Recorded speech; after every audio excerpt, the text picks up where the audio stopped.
그래서 이번 주제가 무바라 아동의 언어 중재. 저희가 올해 처음 세미나를 무바라 아동으로 잡은 이유 중에 하나는 제일 어렵죠. 그리고 제일 관심들이 많으시고, 그리고 제일 답이 없고. 그래서 어떻게 해야 되지? 제일 고민도 많고. 그래서 많은 분들이 와주십사 하는 마음으로 저도 무바라 아동 이야기를 넣어봤는데, 어떤 식으로 생각을 해봐야 되고, 우리가 어떻게 고민을 해야 되고, 또 어떻게 좀 촉진을 해줄 수 있을지, 그런 아이디어를 가져가실 수 있는 시간이 되었으면 좋겠습니다. 그러면 이제 무바라는 뭘까요? 무바라에 대한 이야기들이 많은데, 무바라는 사실 정의대로라면 바라가 없는 상태죠. 바라가 없는 상태. 뭐 어디 아시아든 어디든 딱 무바라가 무엇이다라고 정의한 경우는 없지만 선생님들마다 그냥 딱 원칙을 좀 갖고 계셨으면 좋겠어요. 그래서 이제 무바라에 대한 이야기들을 종합해 보면 정상적인 발달 기간, 충분히 언어, 구어 표현이 되어야 할 그런 기간이 지났음에도 의미 있는 발화가 없는 상태. 그래서 여기서 또 중요한 건 정상적인 발달 기간도 있고 의미 있는 발화냐 이것도 있고, 그리고 또 생각, 감정, 의견 전달 등 의사소통을 위한 단어 사용 불가. 그다음에 발성은 가능해요. 뭐 이런 발성은 가능하기도 해요. 그런데 어떤 딱 우리가 약속한 그런 기호로서의 언어를 사용하지 않는 경우. 그다음에 어떤 모방, 반영어 이런 것들도 많이 나오기는 하는데 자발적으로 사용하는 단어가 없거나 제한적일 때 무발하냐 아니냐 이제 케이스들이 좀 있어요. 그래서 33개월 아동이에요. 좋고 싫은 거나 뭐 요 정도로 표현이 가능하대요. 그래서 우리 아이 무발할까요? 어떻게 생각하세요? 일단은 저는 무발라고 봤어요. 그래서 그거에 대한 근거는 일단 아니야 라는 말을 충분히 할 수 있는 나이임에도 불구하고 아직 그거를 단어로 표현을 하지는 못해요. 그래서 현재 이 아동은 무발화 상태가 맞아요. 이런 친구들은 무발하지만 현재는 무발화 단계이지만 예후가 좋은 편이라고 저는 말씀드릴 것 같아요. 그 다음 케이스 한번 볼게요. 52개월 아동이에요. 부모님께서는 집에서 아동이 문득문득 단어나 문장을 발화한다고 해요. 치료실에서는 일부 모방은 하긴 하는데 의미 있는 발화가 거의 없대요. 그래서 아이가 치료실에서는 뭐 의미 있는 발화가 전혀 일어나지 않는데 어머님께서는 얘 집에서 무슨 뭐 말했어요. 뭐 출동 뭐 이런 거 했어요. 얘 뭐 갔을 때 뭐 무슨 문장 말했어요. 뭐 이렇게 말씀하실 때 있지 않나요? 저는 그런 경우들이 되게 많았는데. 네. 그럼 이 친구는 치료실에서만 선택적으로 한몫하는 그런 선택적 한몫중이라고 볼까요? 어떻게 생각하세요? 저는 의미 있는 발화가 있냐 없냐를 좀 중요시하게 보는 사람 중에 하나인데, 그런 의미에서는 저는 이게 아까 말씀해 주신 것처럼 그게 어떤 상황에서 어떤 문장이 나왔느냐에 좀 다를 것 같아요. 그래서 맞을 수도 있고 아닐 수도 있겠다라고 제가 답을 달았는데, 적절한 상황에서 적절한 문장, 애가 놀이 상황에서 정말 출동하는 상황에서 다 출동이다 이런 이야기를 뭐 지연 모방일 수도 있겠지만 적절하게 사용을 했어요. 그러면 언어 표현이 시작되고 있구나라고 볼 수도 있겠지만 정말 생뚱맞은 상황에서 그냥 지연 모방하는 경우들도 되게 많거든요. 그게 어떤 상황에 어떤 의사소통 의도를 가지고 무슨 문장을 말했는지 그거에 대한 좀 생각을 잘 해볼 필요가 있다고 저는 생각해요. 의사소통 그 아이의 나온 발화의 컨텍스트를 잘 파악해야 된다. 그런 말씀을 꼭 드리고 싶어요. 요거는 40개월 아동이에요. 일부 단어 모방이 시작되었는데 발음이 부정확해요. 모방할 수 있는 단어는 늘어가는데 자발적인 표현은 아직 엄마, 이어, 아이야 정도래요. 이 아동은 무발화 아동일까요?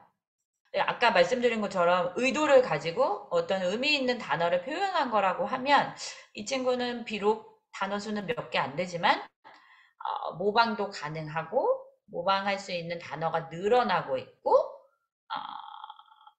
그런 쪽에서 저도 이제 발화 단계가 막 시작된 그런 친구가 아닌가 그렇게 저도 판단을 했어요.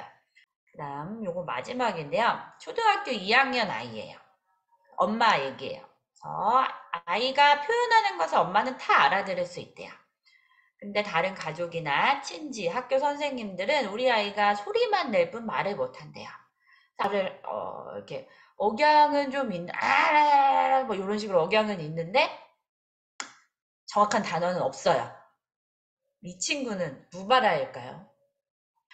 그래서 언어라는 거는 어떤 그 매체를 통해서 상대방한테 전달을 하는 거야. 그럼 상대방도 해석을 해서 또 이해해서 또 다른 걸 전달하고 하는데 그 상대방의 해석 해독이 어려우면 무발화로 보는 게 저는 맞다고 봐요.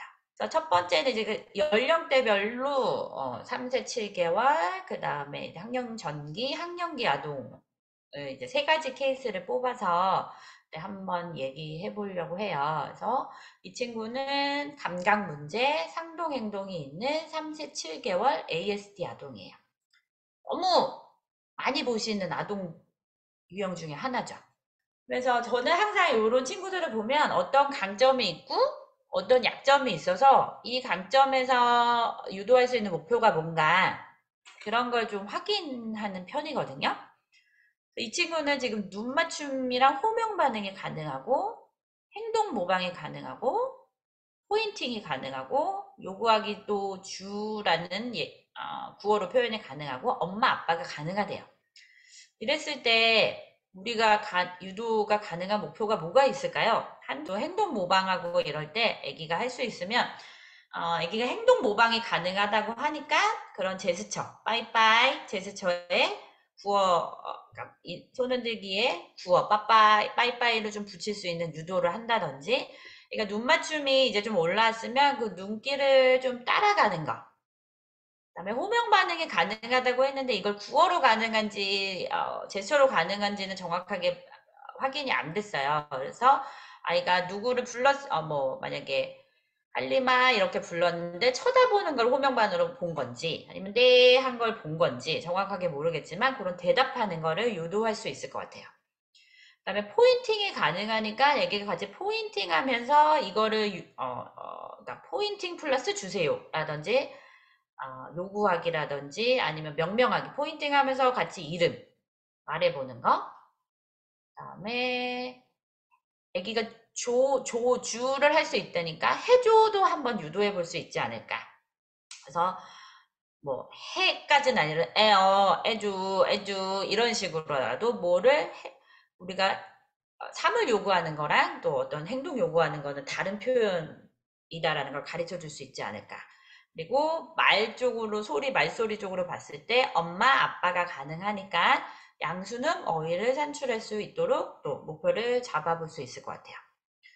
그럼 이 아이의 약점, 제한점, 이런 거를 이용해서 또 목표를 설정할 수 있을 것 같은데, 금지어 듣고, 이게 멈춰, 아니면 안 돼, 그만, 이런 거를 듣고, 이제 자신의 행동을 멈출 수 있는 그런 기능을 가질 수 있도록 조금 도와주는 편이고, 마찬가지로 빛, 이런 거 안 주면 계속 불 껐다 켰다 하고 막 이런 친구들도 많이 있거든요. 그래서 그냥 좀 빛이 나는 장난감을 저는 사실 강화제로 사용하기도 해요. 그러니까 탑쌓기를 좋아하는 경우가 있고, 탑쌓고 그 무너지는 게 좋아하는 친구들이 사실 더 많았던 것 같아요. 그래서 그걸 무너뜨려서 그 약간 시각적인 약간 자극을 더 받는 것 같긴 하거든요.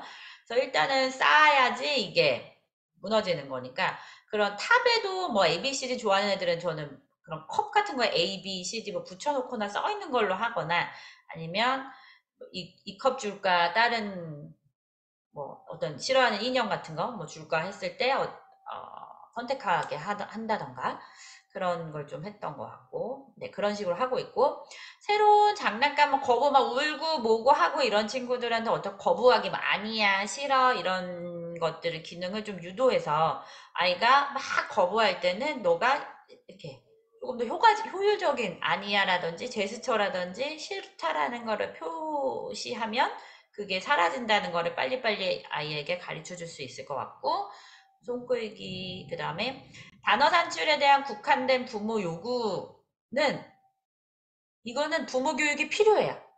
얘가 단어 산출이 안 되는 데에는 이러이러한 이유가 있습니다. 그렇기 때문에 어머님이 의사소통 기능 말고 상호작용 말고 일단 말부터 시켜주세요 라고 하시면 그게 왜 안 되는지 이러이러한 단계를 거쳐야 말이 트일 수 있습니다라는 걸 어머님을 우리가 설득시켜야 된다고 저는 생각해요. 그 다음 두 번째는 제한된 언어 이해와 구어 모방을 보이는 4세 4개월 언어 발달 지체 아동이에요. 이 친구가 가능한 강점, 공동 주목이 가능하고 행동 모방이 가능하고 간단한 지시 따르기가 가능하고 소리 모방이 가능하대요. 그래서 이 친구는 공동 주목이 가능하긴 한데 이제 아마 분명히 짧을 거예요. 그래서 좀 길게 자기가 할 수 있는 거에서 조금 더 하는 걸 목표로 삼는 게 아이도 안 힘들고 우리도 안 힘들죠. 그래서 아이가 뭐 공동 주목 가능한 시간이 뭐 1분이면 한 3분 내외로 뭐 그 정도 늘려본다든지 애가 왔다 갔다 턴테이킹 할 수 있는 게 뭐 한두 번이면 그거를 좀 횟수를 늘린다든지 그다음에 행동 모방이 가능하다고 하니까 여러 가지 제스처, 관습적인 제스처 많이 분명히 유도할 수 있을 것 같고, 그다음에 얘가 4세 4개월 거의 우리나라 나이로는 5살 넘은 거잖아요. 그러면 뭐 이렇게 단체 생활하고 그러려면 두 단계 지시 따르기까지는 가능해야 될 것 같고, 그다음에 한 단어씩만 얘는 지금 말하는 게 특징이잖아요. 한 음절씩. 그래서 음절수 늘리는 게 제일 큰 우선 목표일 것 같아요. 그런데 얘도 제한점이 있죠. 그래서 기다리기, 차례 지키는 거 어렵고, 특정 물건 집착하고, 이름절만 모방 가능하고, 또 이름절씩 끊어 말하고.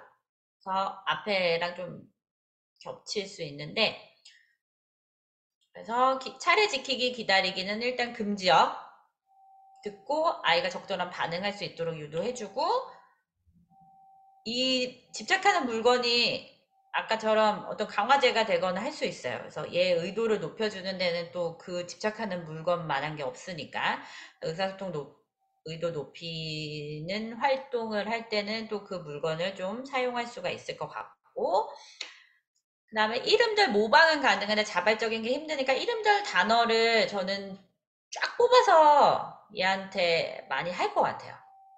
유도를. 그래서 모방 가능한 거를 자발적으로 표현할 수 있게 해주고, 그 다음에 이름들씩 끊어 말하는 거는 아예 말과제로 빼서, 말 훈련 쪽으로 빼서, 그러니까 언어 활동을 할 때는 이름들 단어 자발적인 표현 하는 거 하고, 그 다음에 이제 끊어 말하는 거나 음절수 늘려가는 거는 아예 말과제 활동에서 따로 할 것 같은데, 그럴 때 제일 좋은 게 이제 뭐 의성어, 의태어가 있겠죠.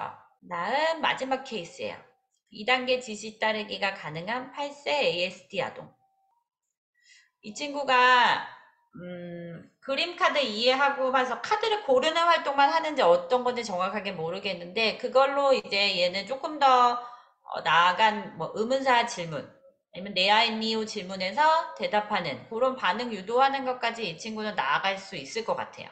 뭐 의문사가 누구 무엇 어디도 있고 왜 그랬는지 한번 생각해보고 그런 거를 이제 그림카드 이해가 가능한 친구들은 그런 관련한 그림카드도 많이 있으니까 그런 활동도 해볼 수 있을 것 같고 그다음에 제스처 동작 모방이 가능한다고 하니까 그 AAC 몸집 손담이라는 AAC를 활용하고 계신 것 같고 그 다음에 지시 따르기가 가능한 친구니까 이 아이는 또 학교 갈 준비도 해야 되잖아요. 내년에 특수학교라도 학교에 가서 단체 생활을 할 친구이기 때문에 학교와 관련된 구문 표현을 좀 미리 학습 이해시켜주는 게 어떨까 저는 생각을 해봤어요.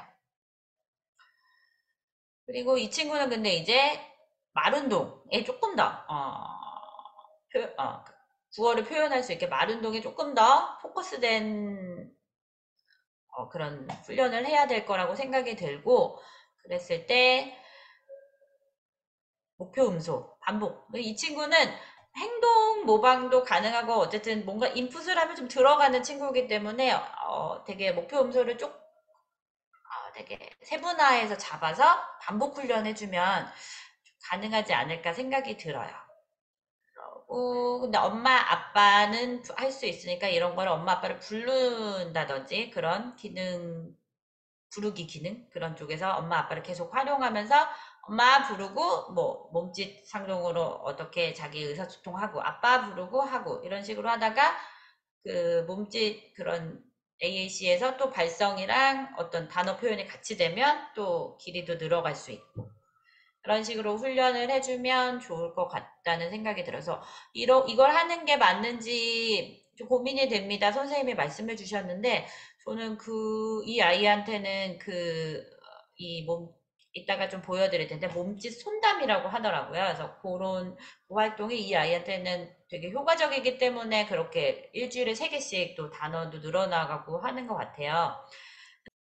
그리고 저희가 2차, 3차, 올해는 3차로 예정이 되어 있어요. 그래서 7월, 10월 예정을 하고 있는데, 날짜는 이제 뭐 여러 가지 사정상 변경이 가능할 수도 있을 것 같아요. 그래서 2차 때는 오늘은, 뭐 무발화라고 딱 정했지만, 뭐, 언어 발달 지체도 같이 있죠. 그래서 영유아에 한해서 2차에는 영유아 36개월 이전?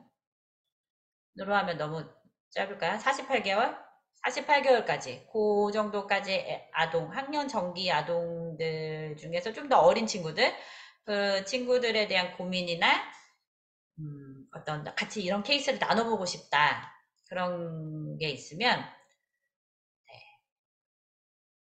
많이 그런 거에 대해서 제가 얘기해 보려고 하니까 많이 우리가 가장 많이 만나는 친구들에 대해서 얘기를 해보고 싶거든요. 그래서 그런 사례들을 많이 공유해 주셨으면 좋겠고 3차에는 아마 좋은 발달 지체 좋음에 관한 이야기도 좀 해보려고 해요. 그래서 그때도 저희가 모집 공고를 드리면 또 많이 신청해 주시면 감사하겠습니다.